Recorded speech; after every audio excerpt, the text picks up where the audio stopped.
Hola, ¿cómo está? Dios le bendiga. Espero esté muy bien. Aquí comenzando la semana en este libro precioso en el cual estamos estudiando juntos, que es el libro de Efesios. Ya habíamos iniciado el capítulo 5, en donde el apóstol Pablo nos lleva a que seamos imitadores de Dios, que seamos sus hijos amados, que obedecen su voz, que seamos como Cristo, que Él nos amó, pero también se entregó como una ofrenda agradable, un aroma agradable para el Señor. Y que nosotros desechemos todas las cosas que son impurezas, las cosas que le desagradan al Señor. Y nos habíamos cerrado con el verso 7, ¿cierto? Dice, donde nos sacude un poquito antes de llegar al verso 7, que no seamos engañados, no seamos niños fluctuantes, no nos vayamos a las cosas terrenales, sino que fijemos nuestros ojos en Cristo. Vamos a comenzar hoy día con el verso 8, y dice así: en otro tiempo ustedes eran oscuridad, pero ahora son luz en el Señor, por tanto vivan como hijos de luz. Si se dan cuenta, en todo el contexto, el apóstol separa lo que es la vida pasada con la vida que debemos vivir como hijos de luz. Por eso él recuerda, en otro tiempo ustedes eran oscuridad. Si nosotros recordamos, en la carta del apóstol Pedro, en Primera de Pedro, capítulo 2, verso 9, dice: pero ustedes son linaje escogido, real sacerdocio, nación santa, pueblo adquirido por Dios, para que anuncien los hechos maravillosos de aquel que los llamó de las tinieblas a la luz admirable. Entonces, por eso acá el apóstol Pablo dice: en otro tiempo ustedes eran oscuridad, porque de las tinieblas el Señor nos llamó. ¿Y para qué nos llamó? Para anunciar las virtudes de aquel, o como dice esta versión, para que anuncien los hechos maravillosos de aquel que los llamó. ¿De dónde nos llamó? De las tinieblas, de la oscuridad. ¿Y en dónde nos encontramos? En la luz admirable. Ahora somos hijos de luz. ¿Por qué? Porque ahora estamos vivos. Ahora nosotros somos guiados por el Espíritu de Dios, que nos convence de pecado, que nos enseña a servir al Señor con temor reverente, quien pone ese temor a Dios en que nos alejamos, es un deleite alejarnos del mal. Verso 9: porque el fruto del Espíritu se manifiesta en toda bondad, justicia y verdad.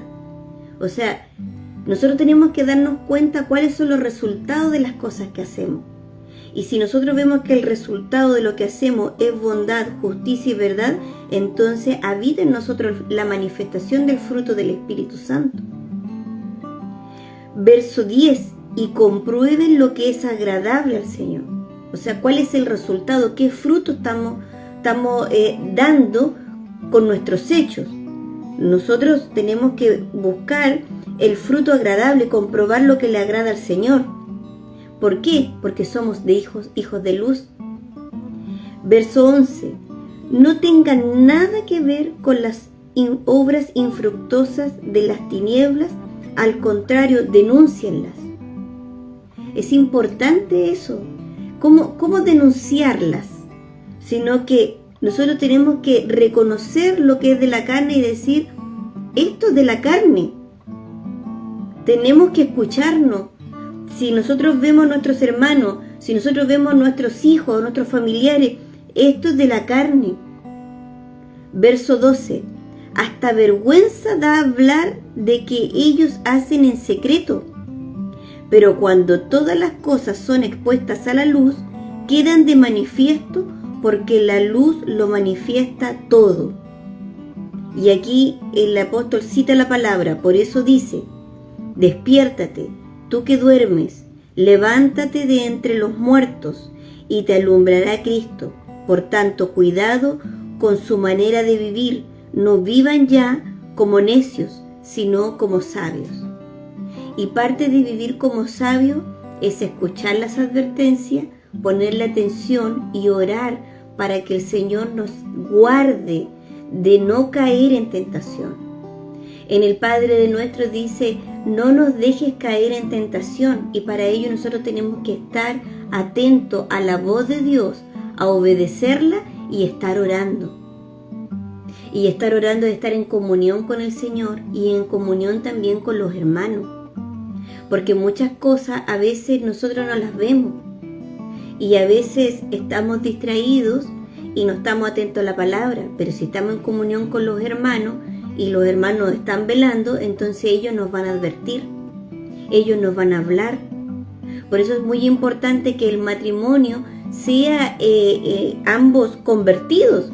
Es tan importante que los dos sean conversos. Si usted tiene la posibilidad de tomar la decisión y de unirse a alguien, sea con una persona aprobada, convertida en el Señor, porque la palabra dice, es mejor dos que uno.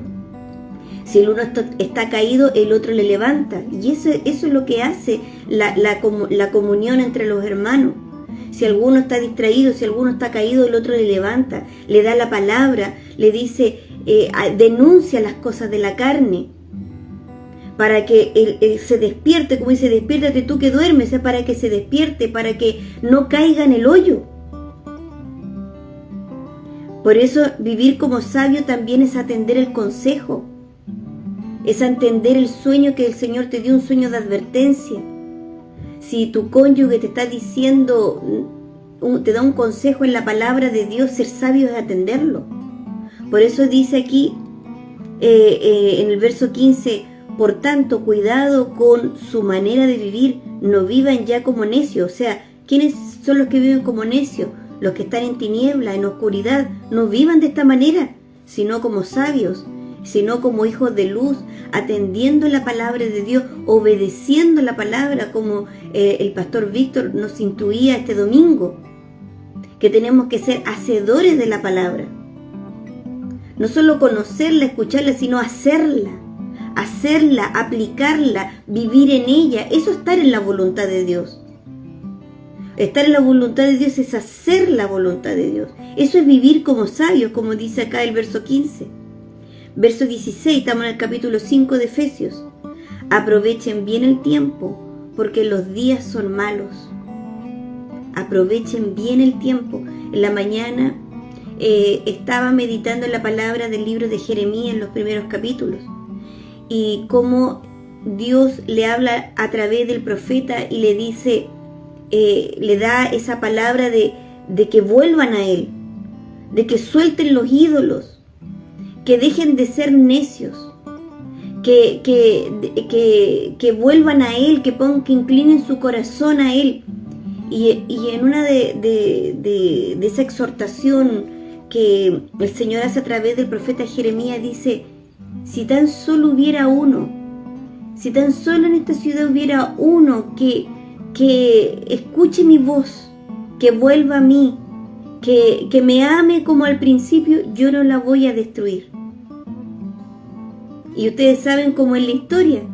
Viene Babilonia y sitia Jerusalén y sus muros son destruidos y su templo es quemado.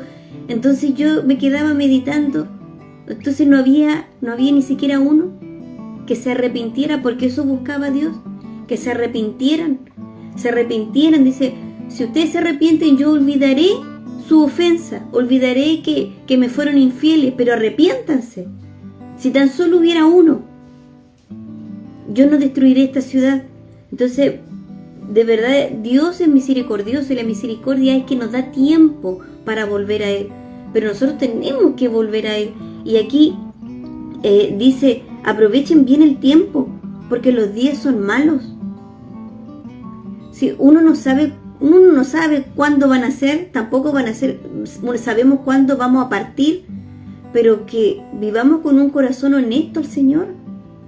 Seamos honestos a Dios, busquémosle con temor reverente, seamos agradecidos en todo tiempo.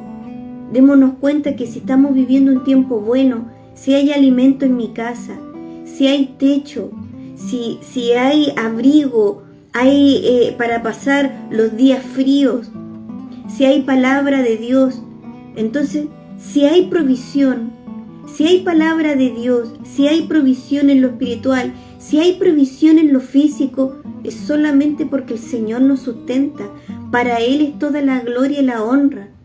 Por eso nosotros no podemos estar concentrados ni afanarnos con este mundo, ni caer en los engaños de la riqueza, ni pensar que todo lo que tenemos por nuestro propio esfuerzo, sino que seamos conscientes, seamos honestos. Todo lo que tiene el hombre, todo lo que tiene el hombre es dado del cielo. Seamos agradecidos, no deje de agradecer los alimentos. Eso nos va a llevar a tener a Dios siempre presente, a compartir con otros lo que Él nos da. No todo lo que nos llega es nuestro. No es así. No es así. Una parte es para dar, una parte es para guardar para los tiempos difíciles, un tiempo otro es para que nosotros podamos disfrutar y otro es para la casa del Señor. No todo lo que nos llega es para nosotros. Si usted se concentra en usted mismo, usted va a levantar un Dios falso que se llama ego, en donde se va a afanar, va a caer en los engaños de la riqueza, va a caer en los afanes de este mundo, se va a concentrar en sí mismo, va a dejar de darle las gracias al Señor, va a terminar viviendo una doctrina que no es la sana. Por eso dice aquí, aprovechen bien el tiempo porque los días son malos. Usted no sabe. Cada día tiene su propio afán. Confiemos en el Señor, pongamos el corazón en el Señor, seamos sabios, atendamos las advertencias, los consejos, adoremos a Dios con honestidad de corazón, con temor reverente. Verso 17, no sean pues insensatos, procuren entender cuál es la voluntad del Señor. Procuremos, busquemos al Señor en lo secreto, estemos en Él, seamos corregibles para su Espíritu Santo, seamos corregibles, que la palabra nos instruya, que la palabra nos corrija, que la palabra nos limpie, nos quite engaños, mentiras, a desaprender las cosas que muchas veces aprendimos por este mundo o tal vez por falsas doctrinas. Pero apliquemos, desvistámonos de la mentira, pero vistámonos de la verdad, obedezcamos a la voz de Dios. Y eso requiere cambios, porque si nosotros nos despojamos de algo y nos vestimos de la verdad que es en su palabra, tiene que notarse un cambio. Y ese cambio nos vamos a dar cuenta que es de Dios cuando el fruto, como dice acá, el fruto en el verso 9 del Espíritu se manifiesta en toda bondad, justicia y verdad. Eso es lo que tiene que manifestar. Y así vamos a saber que estamos en la voluntad de Dios, porque tiene que dar fruto de bondad, de justicia y de verdad, no de contienda, no de ira, no de vanidad, no de codicia. Tiene que dar fruto. Los cambios que estamos haciendo tienen que dar fruto del Espíritu. Y como es el verso 9, se manifiesta en toda bondad, justicia y verdad. Vamos cerrando, verso 18. No se emborrachen con vino, lo cual lleva al desenfreno. No justifique eso. No justifique las cosas de este mundo. No lo justifique. Porque te lleva al desenfreno un poquito hoy, mañana. Por eso da la comparación con el vino, y literalmente el vino. Más bien, llénense del Espíritu. Llenarse del Espíritu, que más tiempo tú le dedicas en tus pensamientos, en tu corazón, en tu mente, en tu fuerza, en lo que tú te dedicas. Dedícale al Espíritu y no a las cosas de este mundo. No. Tus planes sean las cosas para el Señor y no los afanes de este mundo, y no te emborraches con las cosas de este mundo. Verso 19, hablen entre ustedes con salmos, himnos, cánticos espirituales, canten y alaben al Señor con el corazón. O sea, recuerden la palabra, dice, lo que hay en el corazón emana la boca. Lo que tengas en el corazón. Si hay palabra en tu corazón, entonces tu boca va a hablar con las palabras del Señor, que tienen toda la autoridad para corregirnos, para instruirnos y para que estemos en ellas, viviendo en ellas. Si nosotros vivimos en ellas, entonces en nuestra boca habrá gozo, contentamiento. No es que andes cantando todo el día alabanza y adoración, eso es una parte, sino que nosotros estemos en ellas, viviendo en ellas. Estén en nuestra mente, en nuestro corazón, las vivamos, las aplicamos. Es nuestra manera de vivir. Verso 20 y cerramos. Y den siempre gracias por todo al Dios y Padre en el nombre de nuestro Señor Jesucristo. Dar gracias a Dios es tener a Dios presente y reconocer que todo lo que nosotros tenemos es dado por Él. Amén. Dejémoslo hasta aquí, hasta el verso 20. Si Dios lo permite, si así lo quiere, nos vemos mañana. God bless you. Shalom. Dios abençoe. Y recuerde que Jesús viene por sus santos. Maranata, hermano.